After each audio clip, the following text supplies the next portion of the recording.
Okay, after our successful yard tidy up yesterday, I guess because the place was so overgrown and out of control,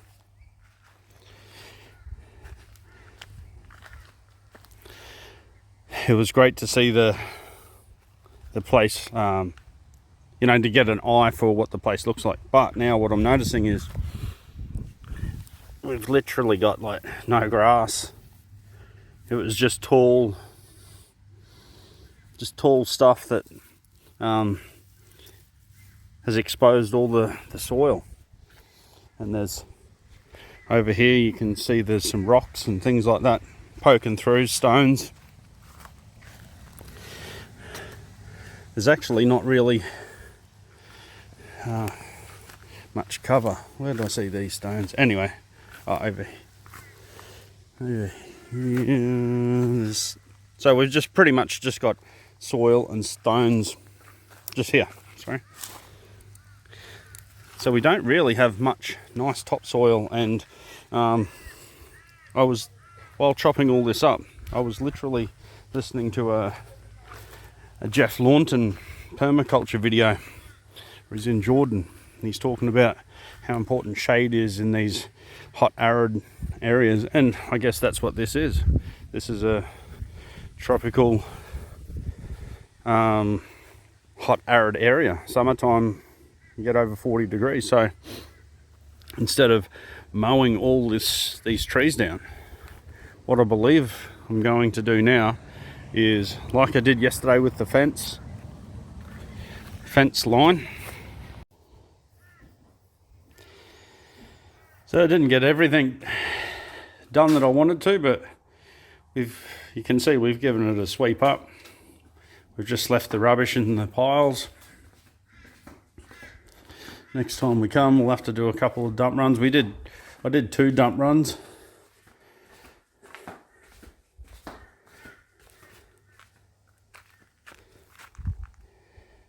But didn't really plan on doing any yard work. That's how it just turned out. So what I've done, as you can probably see, to save time with dumping and things like that, and really, honestly, we just ran out of time. You can now see what I've cleaned up here. What I'm going to do is keep this as a shade hedge. That's the neighbour's fence there. There's still some little saplings and that at the end there. The secateurs I was using, they ended up breaking.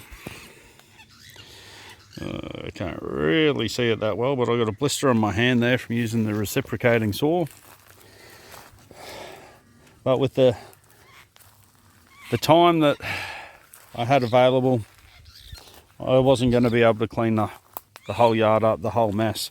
So what I done is I didn't get all the main stems off these, but what I've done is left the tops of the trees and the smaller branches. You can see I've cut all these ones here. I've cut this right back, so you can see there was smaller saplings even out to here, and I just opened up the whole front there so you can actually walk in under this canopy. This is going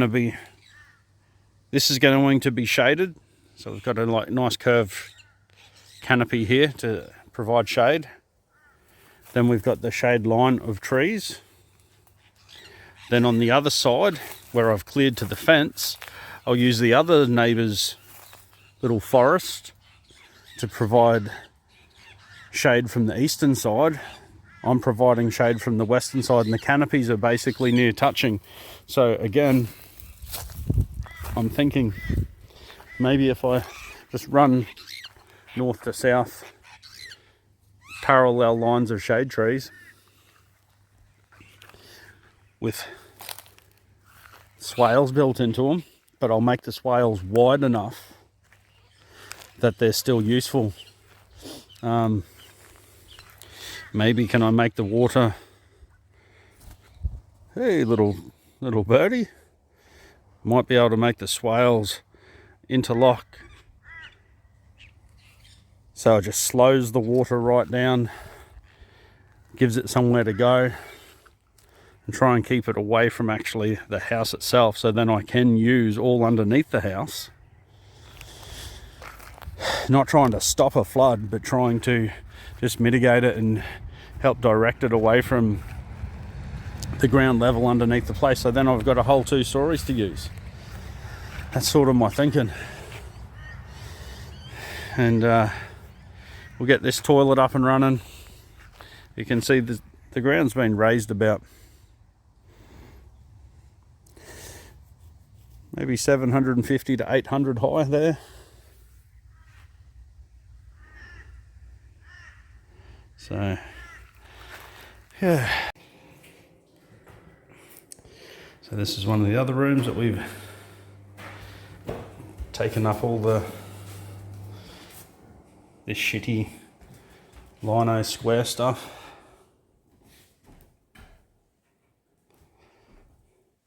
Fireplace is good, we haven't touched this yet. Again, there's what, 1, 2, 3, 4, 5. We've got about 8, we'll say 8 tongue and groove flooring panels in here that need to be done. The walls, I think there was 6, yeah, I think there's 6 VJ tongue and groove wall panels that need to be replaced. So even this room here, the main bedroom, which we thought was really bad, again, it's about 4, maybe 5 lengths of flooring, tongue and groove flooring. So this room's not as bad as we thought. The whole place actually isn't as bad as we thought. With this fence line, we've exposed the fence line, so we now know where the boundary is. But I'm going to make this, I'm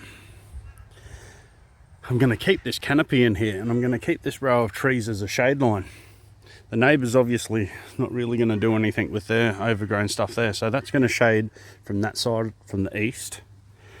I'm going to keep this as a nice walk-through area, keep a shade line.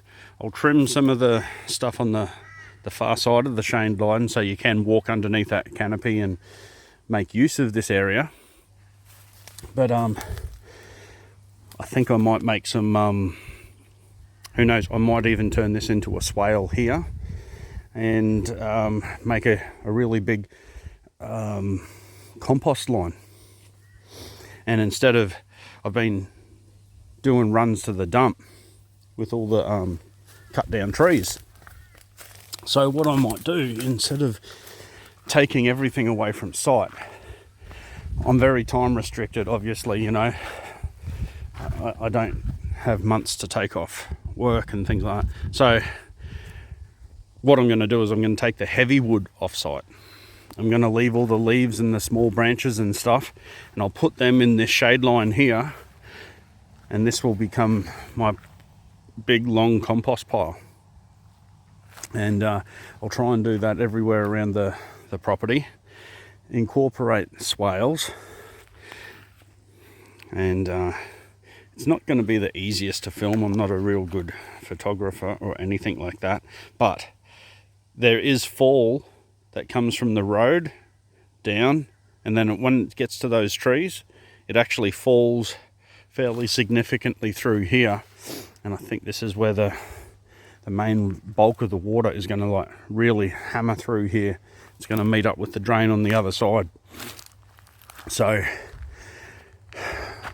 maybe a series of swales, but a swale doesn't have to be a narrow ditch. You can make it wide enough for a car. So I might make one big wide swale, and the swales will end up, the wall of the swale, hopefully, this is, I'm not an expert, but if I make a nice big wide swale, or 2 wide swales, big enough to get a car, shipping container, a small truck down here for future projects. Wide in the base of the swale, but either side of it, some walls. They can be the raised garden beds, and can always compost into the bottoms of the swales as well, and keep heaping the compost into the raised side of the garden beds. Yeah, so I'm certainly no expert, but I think that's the way I'm leading. I'm going to try and get some proper advice on how to design this yard, but this is a hot area. Summertime, it's going to be very hot. Look, it's almost like we've got some rain clouds coming in. So anyway, I guess to recap over that and take away the heavy timber or the heavy sort of branches, take them to the dump for now, but I'll keep all the leaves and the smaller ones and put it in this tree line here and make this a bit of a compost line. Okay, thank you.